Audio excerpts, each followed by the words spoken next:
Pero attorney, Pwede na lang, oh, siya, wala siyang advisor, desisyon niya yun, eh siya ang dapat palitan. Oh, attorney, Kaya mabigat i-retract ko lang Oo. yung nasabi ko nung isang araw tungkol dun sa LTO. Tama po yung napag-usapan kanina ni Sir Dennis tsaka nung kanyang yung guest, online guest na si Mr. Panganiban tungkol dun sa yung yan naman sa tungkol sa electric vehicle. Mamaya po kung pwede lang paki-discuss niyo po. Ano yun? Ano yun? I-retract ko lang yung aking nasabi.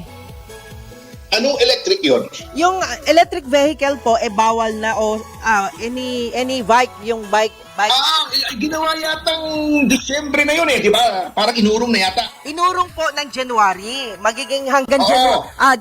Kumbaga, December na lang ang last nila. Tama ho kasi lahat yung mga pinaliwanag po ni Mr. Panganiban. Kaya natuwa lang po ako, attorney, through our program. Hindi, maganda talaga yun. Oo, Opo. electric vehicle. Pero Safety, alam mo, in the yung greater safety scheme of yung sinasabi things, nila. Opo. ano ba naman yung value ng electric vehicle na yan kontra sa yung nangyayari ngayon na floodgate, ano? Opo.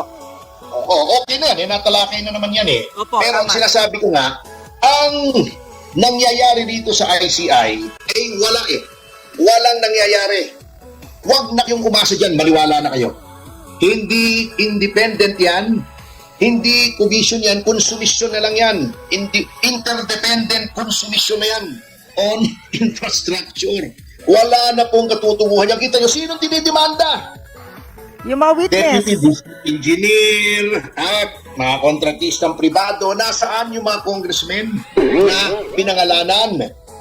Nasaan yung nangyari doon sa testimonya ni Gutesa na mali-maleta na pera dinadala, cash, sa bahay ni Martin Romualdez na sinuportahan naman ng pahayag ni Saldico. Ano na nangyari doon? Wala. Sinishield nila yon.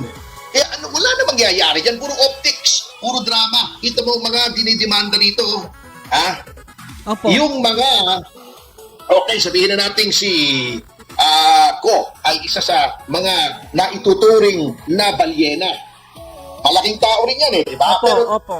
alam nyo, sabi nga nung iba, ang balyena, parang isda yan eh. Ang mga balyena, tropa-tropa yan eh. Parang schools of fish, di ba? Opo. Ang tawag sa grupo ng balyena ay pod.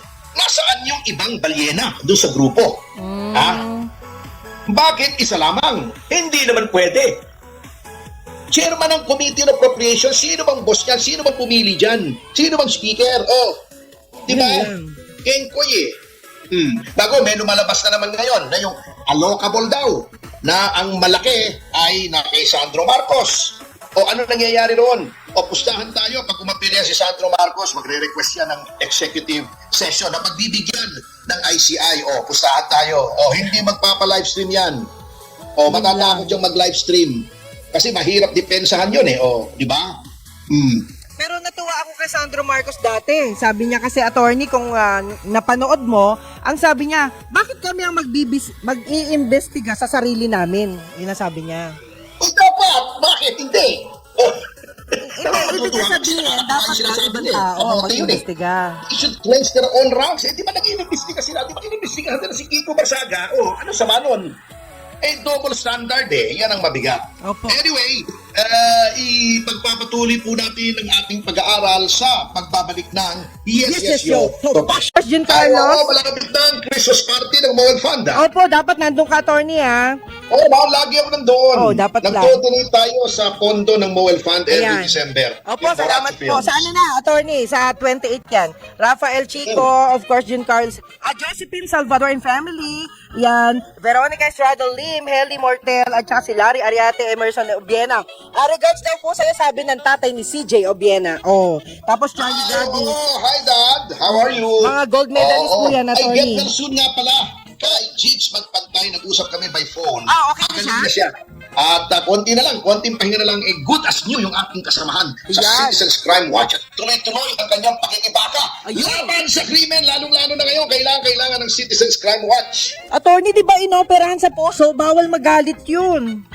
Hindi naman siya galit eh. Ay, di ba galit? Mahinahon lang siya. Okay. Mahinahon lang siya. Hindi natin Sige, huwag niyo gagalitin. galitin. Iba na lang ang gagalitin natin sa kanya. Anong gagalitin? Ito naman yung dapat.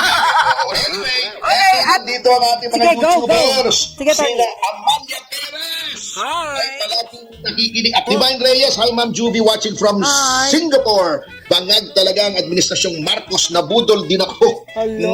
Oo, ang dami pang mga YouTubers natin. Opo. At weather. Okay. Meron na ba? Weather, yung medyo music na masigla. Maraming nudes doon. Sa Louvre, sa Paris. Malaswa ba yung museo na yun? Maraming nudes doon. Itong mga ito, ang kikitid ng utak. Kaya, sabi nga ni Mike Defensor, si Parsaga ay pinarusahan hindi dahil sa pagnanakaw, ngunit not because of corruption, but because of courage, dahil sa tapang, hindi dahil sa pagnanakaw. Kaya nga, palagay ko, magaan na rin sa loob niya sapagkat alam niya na ang pag-iisip, ang suporta ng taong bayan ay nasa sa kanya. At nagmukhang talagang nasira na ng gusto. Can you imagine, nagsasalita yung isang congressman mo puputulan mo ng mikropono. O, di ba? Wala na, kamote na talaga. At yan na ang nangyari sa mababang kapulungan bago. Sige, ihain nyo pa.